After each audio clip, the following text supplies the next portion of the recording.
Hi, and welcome to Alive with Chronic Illness, a podcast dedicated to exploring what it's like to live with and not in spite of chronic illness. Today's podcast will explore sustainable working. Before I dive in, I just want to highlight that work will not be sustainable for everyone. A large number of disabled people cannot work. I have been in that position, and I will likely be in that position again at some point in my life. Your worth is not based on whether you can work or not, regardless of what people tell you. Although this podcast is focused on sustainability and work can look very different for different people.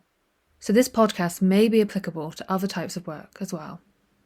When I chose the name for this podcast, I wanted it to reflect the importance of living with a chronic illness. This is particularly key to me when it comes to work. I am not working despite my chronic illness. I am working with it. Being chronically ill is my everyday reality.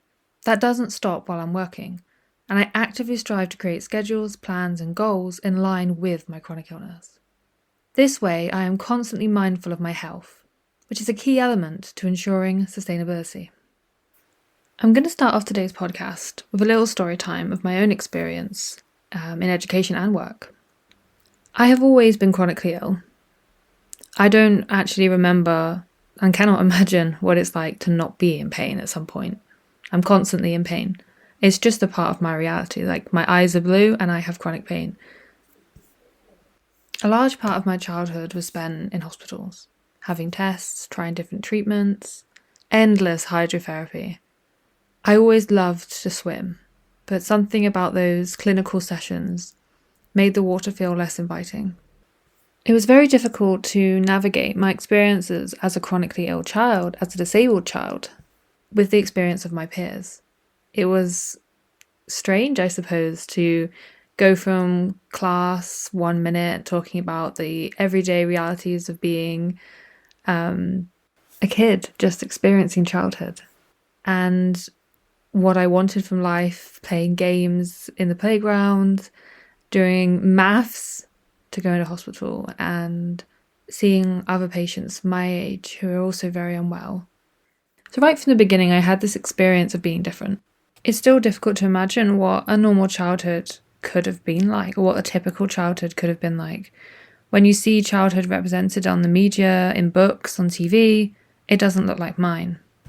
And I know that's the case for many people. But there was an element of, because I was a child, my parents managed things for me, supported me through my education, again, because I was a child.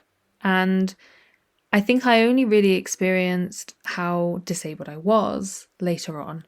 I only became more aware of it when those structures in place that were supporting me were no longer there. So things like you get a lift to school, that's not necessarily there when you get into the workplace, although some support is available. So when I entered the workplace, my health wasn't as bad as it is now. I was a lot more mobile. I was able to work different hours and I could move around quite freely. I didn't drive, but I could get a train wherever I needed to go. So my first job it went really well. I really enjoyed the role. I worked whilst also studying at university. So I was a full-time student and I had a part-time job. Thinking about that now, I just wonder, like, where did I get the energy? I could not do that now.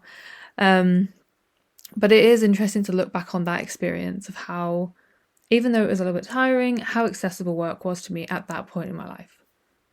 The issues I had in the workplace really came up when my health declined further. So it got to a point where it wasn't really easily manageable anymore, and it was really starting to have an impact. So at the time, I was commuting about an hour and a half on the bus every single day to get to work. This was tiring, but okay at the beginning. However, my health declined quite rapidly a few months into the new job, and it started to become a little bit more than difficult. It started to get to a point where I was wondering, can I do this anymore?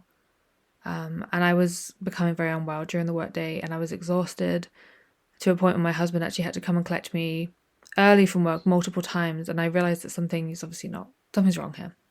So I went to my doctors, and this is where my sort of long journey of testing to find out I had other chronic illnesses I didn't know about began.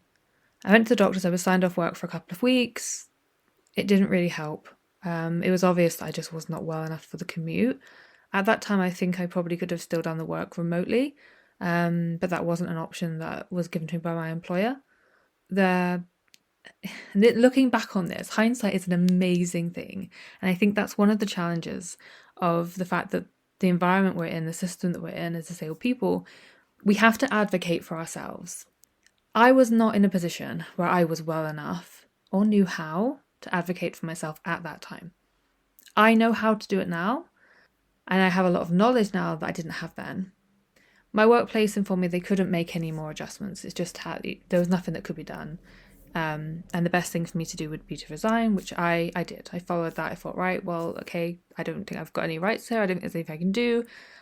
But most importantly, I was just, if I'm being honest, exhausted. I was so exhausted that I didn't have it in me to try and even find out what can I do? Is there anything else? I then took a job more locally, so that got rid of the commute. I thought, great, well, if there's not as long commute, maybe I'll have enough energy. It was okay. And it was definitely easier without the commute, but it was still very difficult. I was doing shorter shift, which helped. However, as time went on, my health continued to get worse because it had been on a continuous decline for quite a long time. Like, it just literally started in the May and was continuously declining. And by December, I was incredibly unwell. I had an assessment with my GP. They thought maybe it's my gallbladder, and they signed me off while I awaited the scan and potentially the surgery. While signed off, the job that I was working at the time let me know that I either needed to come in and take shifts or leave. So I resigned from that one as well because I just at this point, I was struggling to even get out of bed. So that was a really big turning point for me. I was outside of employment, and I was living with my husband, and obviously we had bills to pay. So it was a very daunting and challenging time.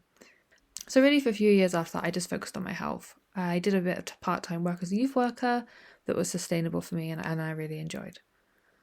When I went back into the workforce, I knew that I wanted it to look different, and I knew I couldn't keep doing what I've been doing before. And that's the point when I started realising I needed to look at alternative options. And for me, that looked like becoming self-employed and working a remote role. So up until that point, I'd never worked remotely. I'd always just worked in like youth centres or in offices. So commuting somewhere a lot of the time was very normal for me. And I was a bit concerned, like, how am I going to be able to transfer these skills to the online world? But I was pleasantly surprised to see that I could. And that became a much more sustainable option for me and enabled me to work. That process of returning to work as a freelancer, as a self-employed person, it was very empowering. I'd gone from reading endless application forms that I don't even know. Sometimes I just wonder, how did they put so many pages in one form? Like, do they really need to know all that information?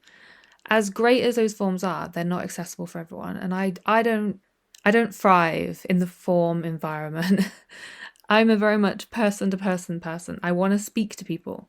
I want to be able to have those conversations. And writing it down on a form has always felt very impersonal to me. So when I started working as a freelancer, I noticed a couple of things. I don't have to fill in any long forms, which is great. I'm sure there are some areas where you still probably do need to do this, but I stuck to the ones that didn't require it. And I had a lot more autonomy over my time and how I chose to use that time and how I chose to adapt things to make them more accessible to me, which is something I had never had before. And suddenly I was working in a position where I could decide what my schedule looked like to a certain extent and when I worked. And that when I worked is the key thing. I'm able to navigate when is my energy at its best and schedule things around my energy and around my medical appointments, because this was a big anxiety for me. I have a lot of medical appointments. I have too many medical appointments. I'm there too much, basically. I know that hospital inside and out. So also having the flexibility to not necessarily have to explain myself, to just say I'm not available at this time, it was very empowering. For me, just being able to be like, this, I'm not available. I don't have to worry about any of the stress. I'm not available. I'm at a medical appointment. I don't even need to tell them I'm at a medical appointment. So that's a brief overview of my experience working as a disabled person. So I have a couple of tips for anyone who's looking to create a sustainable work-life balance. So my number one tip, and if you take only one tip away from this, please let it be this one, is to prioritize your health. You spend hours a week managing your condition. That, in a lot of cases, is almost a full-time job in itself. It is vital that you prioritize your health, and when you're creating your to-do list, managing your health, taking your medication, doing your physio, going to your appointments is always number one priority. That is the biggest tip to sustainability. As best as possible, prioritize and manage your health. And that feeds in quite nicely with time management. Time management is a vital skill when it comes to sustainability. And strategies that I use to help improve this, I use Google Calendar. I have multiple different calendars, color-coded, so that I can at a glance see what needs to be done and what categories it falls into. And those categories that it falls into is really important for me because I like to be able to see at a glance how much time am I dedicating to my health to make sure that I'm on track with that, because I am very guilty of not prioritizing self-care. And when I can look at it straight away and see, okay, I've made my health calendar say pink, I can see when they're standing out to me. Am I prioritizing my health? Is there balance? I can see that balance from a glance. That's been enormous in helping me not only see what I need to do and plan my time, but also gives me a picture of what I'm actually prioritizing. And if it doesn't look like it's my health enough, then I know that that's time for a change. So there's a few other apps you can use as well. I do use the built-in timer on my phone. I found this amazingly helpful to understand how long I have between tasks or how long I have to finish a task. I can see like a visual countdown of how long's left, and that really helps me stay on track. And it also helps me make sure that I prioritize a break, so I can set a timer so it goes off and I know I need to take a break now. That's been brilliant. You can use apps like Toggle, which tracks your time, so you can set it going. You can then see minute by minute how you're spending your time and think about any ways that could be optimized. There's also another app called Structured. And what this app does is, again, it kind of gives you that visual representation of your time. It will tell you how long you've got in between different tasks as well. So if you've got like a little break or a little gap, you can see how long that time is. That's something that I find very helpful. It's important to set boundaries. This one is difficult, but it is really important because your energy is so precious. Really think about how much you can give. Think about your time. Think about your energy. Think about whether you're working within your energy, because it's so essential that you do that. But then again, I completely know from practice how hard that is to do. But that might look like having time in your calendar you schedule for meetings. And if someone wants to meet at a time that's very early in the morning, for example, but you don't do well in the mornings, and you can reschedule it for another time that's better for you. Putting those boundaries in place so people know when they can contact you and when they can't, and how quickly you'll respond to emails. You can put in the footer of your email in the email signature. If you have a time frame that you get back to people in, you can add that in there. And that's really helpful. I've done that with my working hours. So when people contact me, as a mentor, they see the breakdown of the hours that I am so-called in office, in my virtual office, which looks like a lot of different places. From bed, from the desk, I can take emails anywhere. They see when I'm available, so their expectation is set. This is when she's available, this is when she probably will reply, and they know then when to expect something. So if I get an email, say Friday night, they know I'm maybe not in the office till Monday morning. That gives me peace of mind that I know people have an idea of what to expect, and it also sets boundaries so people tend to contact me around the times that I've actually said I'm available, which is brilliant. Set realistic goals. This is really, really important, and especially if you are self-employed, or in general, actually, I think the productivity push is there regardless of the role you do. And if you spend a lot of time on social media, you can see how people are sharing these big, amazing goals that they claim they're completing in record time. But the truth is, it's important that your goals are not a reflection of what you think you should do, but of what you want to do and of what you can do. Think about what is achievable for you. And this really helps with motivation because you know that you're building towards something that's realistically achievable. I've had this before where I've thought to myself, right, well, this is my goal and this is what I'm going to do because this is what I feel like I'm supposed to do. But actually, the goals were never achievable for me. I was never actually going to achieve them. So in practice, they ended up being more demoralizing than anything else because I was setting myself up to fail. By putting goals in place that I can actually achieve, I'm setting myself up to succeed.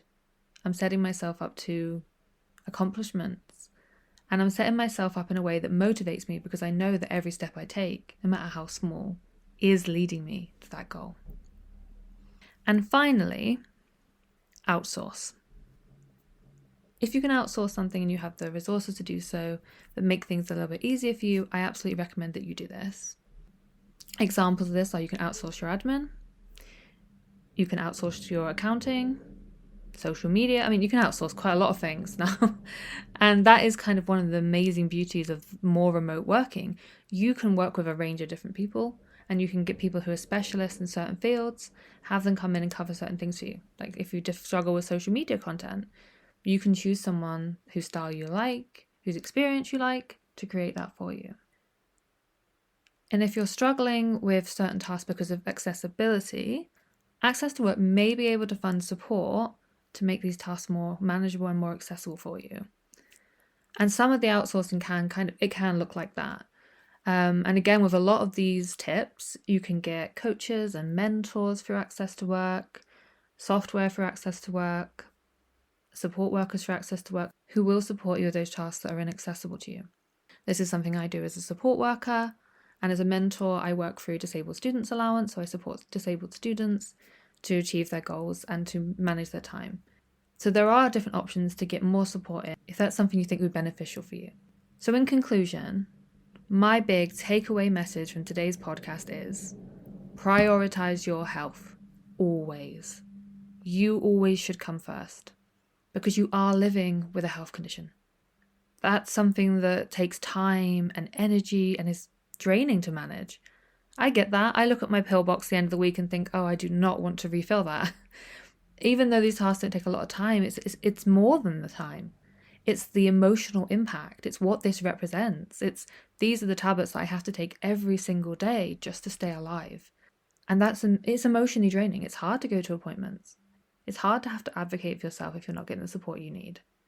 So I would always tell you to prioritize that because you're doing amazing, but in the areas that not everyone always recognizes and in the areas that not everyone feels seen. If we had Olympics in taking medication, I would be up there. And that's just the reality of living with a chronic illness. It's one of the things that makes it so difficult, particularly if your condition is invisible because people just don't see what you're going through. As a society, we do measure our success based on how productive we are. But that productivity shouldn't always be how well someone's doing at work or how well someone's doing in education. It can also be how well they're taking care of themselves. Anyway, thanks for listening, and I hope you have a sustainable day.